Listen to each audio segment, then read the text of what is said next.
You want to support Roland Martin Unfiltered? Be sure to join our Bring the Funk fan club. Every dollar that you give to us supports our daily digital show. There's only one daily digital show out here that keeps it black and keep it real. As Roland Martin Unfiltered. Support the Roland Martin Unfiltered daily digital show by going to RolandMartinUnfiltered.com. You can make this possible. All right, folks, the African Union has come under fire for terminating the appointment of Arikana Chihombori Quayle. Is that right? That's correct. Okay, got it. It's ambassador to the United States. Now, a spokesperson for the AU chairman's office says that she has come to the end of her political appointment after spending 3 years in the position, but her supporters believe that she is being punished for her views. Joining us now for an exclusive interview about her dismissal is the former AU ambassador to the United States. So, okay, you were appointed 3 years ago. Who appointed you? It was the then chairman of the African Union, Her Excellency Nkosazana Dlamini Zuma. And who made the decision to end your tenure? It was the current chairperson, His Excellency Mustafa Ki Mahamat. All right, and so did you have any knowledge that they were unhappy with your performance? Was it something that you said, something that you did? Did it catch you completely by surprise? It wasn't really a surprise. I think based on some information I had been privileged to, which I really can't disclose at this time, about 5 months earlier. So it wasn't really a surprise as such. And so this cause, I mean, this has been lots of discussion back and forth, obviously, from your supporters. And they say that your breakdown of the history of how modern-day Africa was created, colonization, and the control or impact France has had on many African countries is why you were let go. My supporters feel that way, and there's some suggestion and some evidence. Like I said, I'm not privy to that information, but I would. There is some evidence to that effect. Yes. So you believe that France is still trying to silence you? Do you believe that? Let me put it this way. Maybe I lasted longer than I probably would have based on my views on France. And it's not even my view. It's basically stating the facts in terms of what France is doing to Africa. What they're currently doing? What they're currently doing and have been doing for decades since the quote-unquote independence of the former French colonies, yes.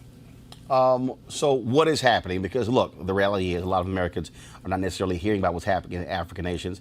7 of the top 10 fastest growing economies come from Africa, but you also have a significant impact of the Chinese in many African countries as well. And so do you believe that the government of France still has a lot of control over a number of African nations, of their former colonies? They have significant control over all of their former colonies, specifically 14 of them. Just to give you the highlights of what they did when they were giving the independence, so to speak, to their former colonies, they forced them to sign a document which they are calling the Pact for the Continuation of Colonization. You have to understand, on one hand, they are saying we're giving you independence, which turned out to be mostly political independence, but that you also have to sign this document, which is titled the Pact for the Continuation of Colonization. So you're going to be independent, but you have to agree to continue to be colonized. So 2 countries said absolutely not. We are not going to sign those that document. Those 2 countries? Mali and Guinea. Okay. And what the French did, they went into those 2 countries, took everything that they thought they had brought to those 2 economies, poured concrete into the sewage pipes, and completely devastating the 2 economies. This was done as a way of letting the other countries know that if you do not sign this document, this is the fate that awaits you. How has that negatively impacted those African countries? It has impacted them terribly, terribly, terribly. If you look at it, you give up the Pact for the Continuation of Colonization said those countries were expected to deposit 85% of their bank reserves back then with the French Central Bank under the control of the French Minister of Finance. And should those countries wish to request some of those monies, because remember they were only left with 15% of their reserves, then they would have to submit a financial statement for the country, and if approved, they could only access up to 20% of whatever they had deposited the year before as a loan at commercial interest rates. The only difference now is the 85% deposits have now been lowered down to maybe between 50 and 60%. But the countries are still forced and required to deposit their bank reserves with the French Central Bank. So picture this situation. You are depositing all your monies with France. Should you need some of your money, you get it as a loan at commercial interest rates. So immediately, you have a credit with France, but you begin to owe France. This has been going on and continues to this day. So combined, the 14 countries are giving to France cash, cold hard cash, over $500 billion every year. And France takes that money and invests it in its own stock market under the French name, and the countries may or may not know the returns. Currently, for every 14 billion that France takes out of Africa, by the time they finish investing it in the French stock market, they are realizing upwards of 300 billion. So you do the math to see how much money France is taking out of Africa every year. And yet France has the audacity to then look at African countries and call them poor countries. Why would poor African countries give $500 billion to France year in and year out? What really gets me the most is, how does the world sit back and watch this carnage take place in Africa? Where is the United Nations? This is the body that's supposed to be looking out for any violations of human rights. It is my humble opinion that singularly, what France is doing to Africa is the biggest violation of human rights. Women and children are dying of starvation, youth unemployment, when the same poor countries are giving $500 billion to France. It simply does not make any sense. And I don't know how the world can sit back and watch all this unfold and nobody is saying anything.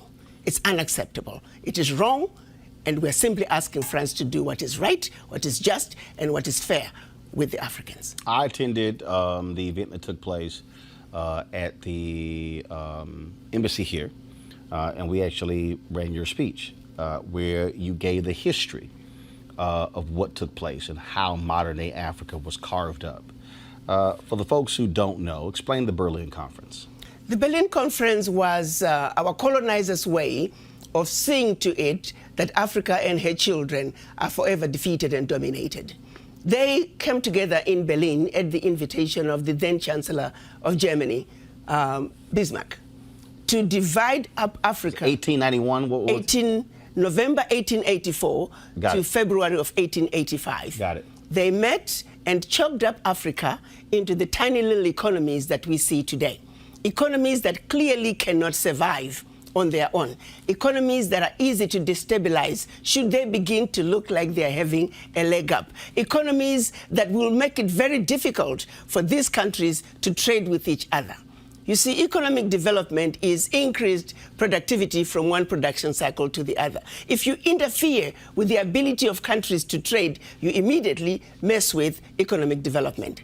So that partitioning of Africa back in 1884, and those partitionings remain in place today, is responsible for a lot of what has happened in Africa. Our inability to grow our economies, our inability to travel from one country to the other. You look at tourism. If you need to go to Africa and visit 3 different countries, you got to send your passport to DC 3 different times. And each time your passport comes back, you got to send it again to another country, 2, 3, 4 weeks before you get your passport back. And then you got to send it back to Washington. At times, those embassies are on the same street. You could have walked from one embassy to the other, but you can't do it. And by the time you get your passport back with the 3rd visa, the visa for the first country is expired. Who needs to go through all that? So you say, forget it, I'm not going to Africa, I'm going to Europe. At every level, What we see happening today in Africa that affects economic development is directly related to what was done in 1884. You try to go from one part of Africa to the other. It's easier to fly into Europe and then come back down. Why? A lot of the airspaces were closed.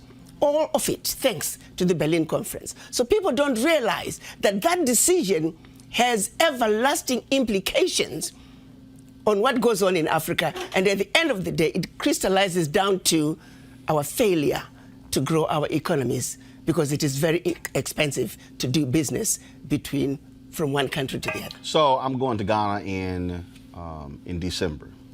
So if I'm in Ghana and I want to fly to Nigeria or go to Kenya, what's that process? Nigeria is almost impossible because it's going to take you a while to get a visa to go to Nigeria. I'm not so sure about Kenya, but again, you need a visa to those countries. But if I was in France and I wanted to go to Germany or I wanted to go to another European country, as a U.S. citizen with a U.S. passport, you're fine. You can just go. If you're from another country, you can actually just apply for what they call a Schengen visa. A Schengen visa allows you to travel throughout Europe. One visa will allow you to travel throughout Europe. Okay, but what I'm trying to understand is, so those rules that were set up that prohibits me from being in Ghana and deciding to say, hey, I want to go, the next 3 days I want to go to Nigeria. Those rules were set up when? Those rules were set up back in 1884. However, we as African leaders now are beginning to realize that we need to do something about this. So a lot of them now, within Africa, we have what we're calling visa on arrival, where you show up at the borders and you can apply for a visa and you get it. But not all countries are doing visa on arrival. So you have to check the website of every country to see what, for your particular passport, what are the visa requirements. This is, go to my, actually it went away. I'm trying to pull this map up. And once we have it up, I want to pull it up. Because I want to show, so give our folks a sense of Africa before the Berlin Conference and afterwards. Because when I look at this map, what I see is, I don't see as many countries as we see today. So we see, Henry, go to my iPad, please. So this is a map of Africa before the Berlin Conference. Correct. So what we were prior to the Berlin Conference, we were massive, powerful kingdoms. Kingdoms with well-established religious and educational systems. Kingdoms that preceded the Greek civilization, the Roman Empire. If the truth be told, civilization began in Africa. Have you ever wondered why? When they talk about Greek philosophers, the mathematicians, they were sent to Egypt for training, to Egypt for advancement. It's because Africa already had it. The pyramids, the Zimbabwe ruins, they were there over 2,500 years before the Greek civilization, 2,500 years before the Roman Empire. It all started in Africa. That's part of the history that was cut out, and they set out to get us to forget that life as we know it began in Africa. Civilization as we know it began in Africa. The Europeans stole it from us. Explain the difference between the AU and the AUC. The African Union is the membership of all the 55 African heads of states. The African Union Commission is the working organ of the African Union. So the African Union has a president who's always another head of state, and that membership is for 1 year. The working organ of the African Union is the African Union Commission, and it also has a chairperson. That term is 4 years, and that's who Chairman Mustafa Mahamat is. Jason. So, I wanted to ask a question, and if you knew, I have a friend who's from the Comoros Islands, and he was telling me about the difference between some of the other islands, and in particular, one island that's under French control called Mayotte. I was wondering if you could expand on that and tell me a little bit about. Well, basically, it's like when you go to the Caribbean. You can even go to St. Martin. You have one part which is Dutch and the other part which is French. They just chopped up these islands and these countries arbitrarily. It depends on who wanted what. You take, for example, part of the Kilimanjaro was supposed to all be in Tanzania, but I think it was one of the queens, the English queens was visiting, and the story goes that the granddaughter says, "Oh, but grandma, I like that mountain." And so the grandma just said, "Okay, no problem. Let's just move the border a little bit into Tanzania so my granddaughter can have part of Mount Kilimanjaro." It was so very random, depending on who felt what. You look at how the DRC dips into Zambia in a very funny way. It's because Leopold decided he wanted a little bit more of the copper in Zambia, so he just carved it out the way he wanted it. It was all very arbitrary, and if you had a voice and the ability to do so and say, "This is what I want," okay, no problem, we put the border here. You mentioned earlier how you don't understand how the UN or any other global humanitarian entity has not interfered and, acted on behalf of AU, AUC, et cetera. I have that same concern now that I'm listening to you. But has there been a process? Is there a process to act against France legally regarding the UN, The Hague? Anything, because this to me seems like a clear violation of humanitarian laws, especially your recollection of them dumping concrete into sewers. It is a serious violation against humanity.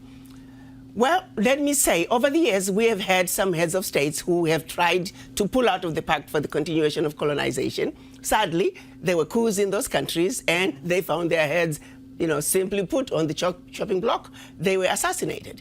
So the realities and the fear that countries might have are real because of the consequences from France should they decide to pull out. So there really hasn't been. Lately, we heard about the Vice Prime Minister of Italy. They were sick and tired of the young African youth crossing the Mediterranean and ending up on the southern borders. And so they challenged France and said, "Listen, next time we receive these refugees, we are going to bring them to France because you are the one who's taking all those funds out of Africa. That's why African economies cannot develop themselves because of what France is doing in Africa." So, but there hasn't been a coordinated effort to really say, France, enough is enough. You have got to stop this. And I think, as a black woman, as a mother, I'm at a point where I've had enough. What would that take? Something needs to be done. What would that take for a coordinated effort? If all of Africa could come together, if the entire continent could come together. But our reality is, because of the stronghold that France has on Africa, France can destabilize any of its former colonies with the push of a button. So the reality is, trying to push back against France is mission impossible at this time, which is why we are very pleased that finally the African heads of states were able to come together and agreed on what we are calling the African Continental Free Trade Area. You got to understand, back in 1963, when our Pan-African leaders came together and created the Organization of African Unity, they were trying to undo the damage done by the Berlin Conference. But unfortunately, when they went to Addis Ababa, they were divided. We had the Casablanca group, who were Ghana, Guinea, Mali, Egypt, Morocco, Algeria, and Tunisia. They were outnumbered by the others, who were the nationalists, who said, "Let's go slow." The Casablanca group, who said, "Africa for the Africans, at home and abroad, African Union now." Had we won, had the Casablanca group won in 1963, Africa would be in a very different place because all these borders would have been eliminated back then. They came up with a compromise, which we are calling Organization of African Unity. Year in, year out, for 55 years, the African heads of states met. The issue of an Africa speaking with one voice, one continent, one Africa was tabled, and year in and year out, we failed to reach consensus until last year, March 2018, when they finally agreed that enough is enough. Africa must speak with one voice. Africa must enter the world stage as one customs union, as one continent, speaking with one voice. That is the only way that Africa can begin to take her rightful place on the world stage. So it's been a lengthy process. Thanks to the legacy of colonization. It seems to me that this should have been a slam dunk. It's common sense. But because of interferences from former colonizers that just kept getting in the way. You look, for example, now West Africa is trying to have the West African echo and have one currency for West Africa. Even that process, it has taken decades because they keep getting interference from outside. So yes, efforts have been made, but not in a coordinated way because of influences and interruptions, interference from the outside. Ambassador, may I ask another question? And that is about Kwame Nkrumah. Do you think that France and some of these European powers were involved in the death of Kwame Nkrumah? Not so much France. France was mostly involved in coups that took place in its former colonies. We've had a total of 67 coups on the continent, and 26 countries were involved. And of the 26 countries, 16 countries were former French colonies.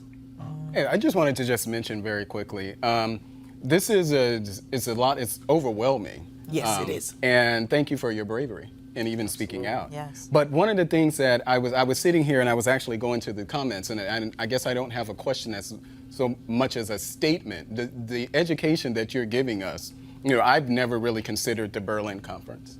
I've never considered. That's crux of it what all, set too. all this in motion. Yeah, I mean, I've really never considered that. But to hear you really just give us that timeline and the parallel to what's happening here on in the United States as far as European influence, and to hear what's going on in Africa and the things that have kept the African citizens, the motherland, have kept them behind, the money, the $500 billion, to France and things like that. It's a lot, but I can listen to you all day.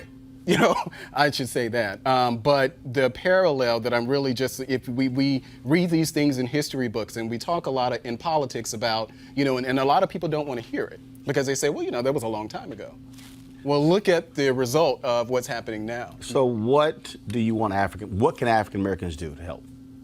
I want the African Americans to understand their history, to understand that what goes on in Africa is your problem, you must own it. As a person of African descent, Africa is home, Africa is your anchor, and that you need to realize that until you fill that void, the average African American, if not all African Americans, whether they realize it or not, there is a void from not knowing where you come from. And that void has got to be filled in. It is a void that is very in the subconscious, deep in your subconscious. First, you must realize that void is there. African Americans and descendants of former slaves around the globe, they are the only ones who struggle with the issue of where do I come from. I had a conversation with one of my girlfriends, an African American, about 7 years ago. And I honestly can't believe that in my old age and all these years that I've lived in this country, it had never occurred to me that the issue of where do I come from is an issue. Because I've never had to ask myself that. Until one day I'm having a conversation with her and she just looked me straight in the face and says, those of you from the continent, you never have to deal with the issues that we deal with as African Americans. The simple issue of where do I come from? And for a split second, I stopped and I put myself in her position to say, I wonder what it feels like to not know where you came from. I had this overwhelming sadness and I quickly snapped myself out of it. Now, can you imagine living in that sadness of just not knowing where you come from? Can you imagine? And since then, I have been looking for it when I interact with my African American friends. I remember one time we had an event and this top executive was one of the speakers, but she spoke after me and I talked about this void and the need to reconnect. She started encountering an experience she had while just on a retreat with co-workers. And everybody was talking about where they come from. I'm German American, I'm Irish American. And as they were getting closer to her, it dawned on her that she didn't know where she came from. And she didn't know what she was going to say. And right there on the stage, she broke down. I mean, she could not stop sobbing.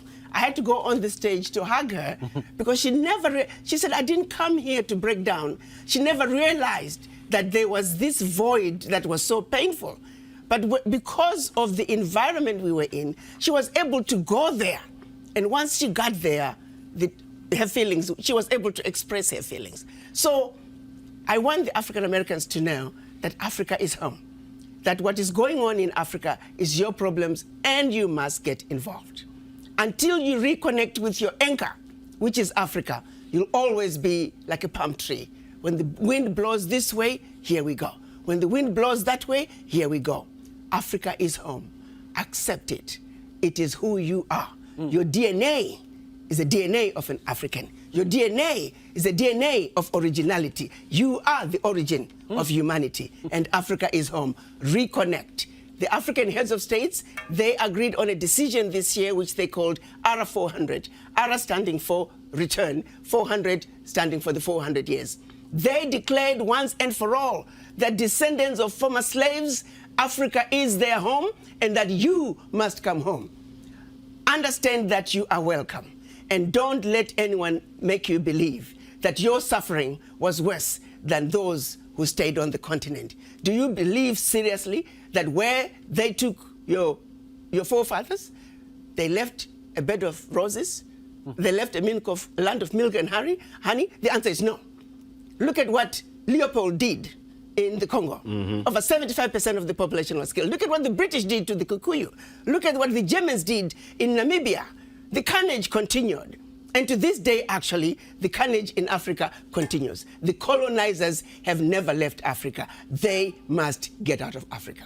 Whatever it takes to get the colonizers to treat Africa fairly, we are simply asking what anybody else on earth would be asking for, to be treated fairly and for them to do the right thing. What's next for you? Well, I'm going to continue with the movement. I think we, people of African descent, must understand that Africa is home. But on my priority is to see to it that France abolishes the Pact for the Continuation of Colonization. We, the poor African countries, can no longer continue to give billions of dollars to France. That has got to stop. And if it is the last thing that I do before I die, I will stay on it until it's done. Ambassador Chiambori Quayle, we appreciate it. Thank you so very much. Thank you. All right, folks, back to our Roland Martin Unfiltered video in just one moment. All right, folks, it's the holiday season. This is when you think about spending time with family and friends. This is also when you count your blessings and support those less fortunate. This year, be a holiday hero and change someone's life forever. Right now, hundreds of thousands of Americans are sitting in jail without being convicted of a crime. Why? Because they lack the financial resources to pay their bail. Now think about it. If you are arrested for any minor offense, you will be taken directly to jail. If you don't have bail money, you will stay there until a court date is scheduled. That could be days, weeks, or even months. Simply put, America's bail system is broken for people of color. Freedom should be free. That's why the Ebony Foundation has partnered with the Bail Project and is sponsoring the Home by the Holiday campaign. The Bail Project has helped bail out thousands of people over the years, and with your help, they plan to get 1,000 people out of jail by New Year's Day. And that, of course, would be a great holiday gift for many families. A donation from you today can change someone's life tomorrow. Now that you know the people of color represent upwards of 90% of the jail population across the country. Now, without bail, nearly 90% of those charged with misdemeanors pled guilty. Now, however, with paid bail, less than 2% receive the jail sentence. Sometimes justice needs just us. To join the fight, you can donate $25, $50 or more to help the Ebony Foundation bring our brothers and sisters home by the holiday. To donate, go to homebytheholiday.com. That's homebytheholiday.com. Now back to your Roland Martin Unfiltered video.